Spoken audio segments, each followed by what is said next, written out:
Hello friends, welcome back to my YouTube channel. मैं हूं प्रदीप निषाद और आप देख रहे हैं टेक अकाउंटेंट। दोस्तों, आज की इस वीडियो में हम बात करेंगे, अगर आपने कोई भी टेंडर अप्लाई कर रहे हैं, ऑफलाइन हो या ऑनलाइन हो, आप किसी भी तरीके से कोई भी टेंडर अप्लाई कर रहे हैं और वो आपको टेंडर नहीं मिल रहा है, आपका टेंडर बार बार रिजेक्ट कर दिया जा रहा है, बार बार रिजेक्ट कर दिया जा रहा है, पर आपको पता नहीं है कि किस कारण वो टेंडर रिजेक्ट कर दिया जा रहा है। तो दोस्तों, मैं कुछ पॉइंट्स बताऊंगा। अगर आपको उसमें मिसमैच आता है, अगर आपने वो चीजें फुल फिलअप नहीं की होगी, तो दोस्तों आपका वो जो टेंडर है वो रिजेक्ट हो रहा होगा। लेकिन अगर आप ये चीजें को सुधार कर लेते हैं, आप ये चीजों को अच्छी कर लेते हैं और वो चीजें एक्यूरेट देते हैं, तो मैं गारंटी देता हूं आपका टेंडर फुल फिलअप होने के बाद आपको ही मिलेगा।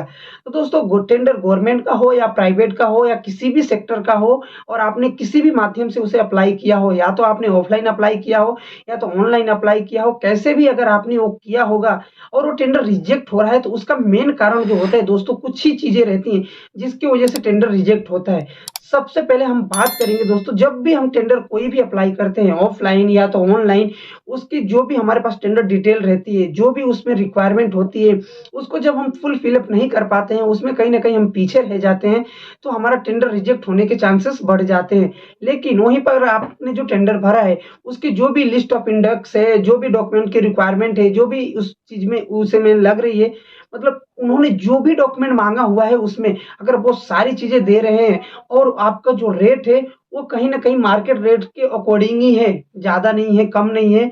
क्योंकि कैसा रहता है दोस्तों, जब भी हम कोई भी टेंडर अप्लाई करते हैं, तो हम ही नहीं, हमारे साथ साथ 10 से 15 लोग, 20 लोग वो भी होते हैं जो टेंडर को अप्लाई करते हैं। तो टेंडर उन्हीं को दिया जाता है जो उनके क्राइटेरिया में बैठते हैं। सबसे पहले क्राइटेरिया वो क्या चेक करते हैं? सबसे पहले आपका चेक करते हैं कंप्लाइंसेस, यानी कि आपके डॉक्यूमेंट्स क्या क्या है। उन्होंने की जो भी डॉक्यूमेंट लिस्ट ऑफ डॉक्यूमेंट्स रहेगी, 10 से 12 15 जो भी चीजें रहेंगी, वो चीजें आपको एक्यूरेट देनी रहती है। सपोज दैट उसमें आप क्या क्या गलती कर सकते हैं। सपोज दैट आपसे आईटीआर मांगा है करंट ईयर का, लास्ट 3 ईयर का, तो विद करंट ईयर देना रहता है।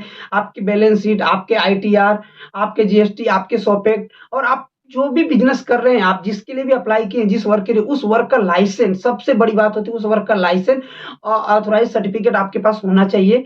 उसके बाद जो हम डालते हैं उसमें रेट, जो हम ऑफर करते हैं उसमें बिड जो रेट डालते हैं अपनी तरफ से, वो कहीं ना कहीं हमें हमारा उनसे कम रहता है और हमारे कंप्लायंसेस ओके रहते हैं, तभी हम वहां पे चुने जाते हैं। नहीं तो कैसा होता है, अगर आपके पास लिस्ट ऑफ डॉक्यूमेंट 15 है और 15 में से आप 2-3 नहीं डाल रहे हैं, या आपके पास 2-3 नहीं है, तो इसलिए भी टेंडर आपका रिजेक्ट हो सकता है। तो ध्यान रखें, टेंडर में जो भी रिक्वायरमेंट होती है, जो भी डिटेल मांगी जाती है, वो आपको सारी चीजें देना है।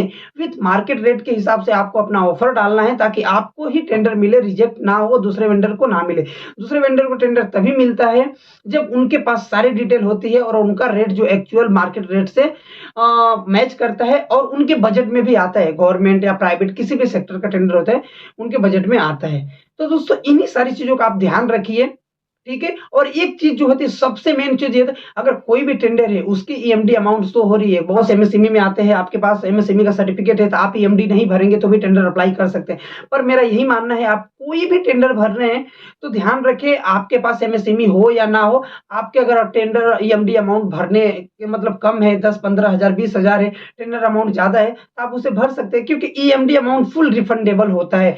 क्योंकि कैसा होता है, आपके पास कंप्लाइंसेस ओके है, आप सारी चीजों में ओके हैं, ठीक है, आपका रेट भी अच्छा है, लेकिन आपने क्या किया है, ईएमडी नहीं भरा है, ठीक है, तो इसकी वजह से भी आपको रिजेक्ट कर दिया जाएगा। तो ध्यान रखें, ईएमडी भी भरे, ईएमडी कम हो ज्यादा हो जो भी है, आप अपने हिसाब से जरूर ईएमडी भरें और अपने डॉक्यूमेंट सारे सबमिट करें। आपका रेट मार्केट के हिसाब से रखें, आपको टेंडर जरूर मिलेगा। दोस्तों, ऐसे इन्फॉर्मेटिव वीडियो के लिए आप हमारे इस चैनल को सब्सक्राइब कर लीजिए। आपसे मिलेंगे नेक्स्ट वीडियो में, जब तक के लिए जय हिंद, जय भारत।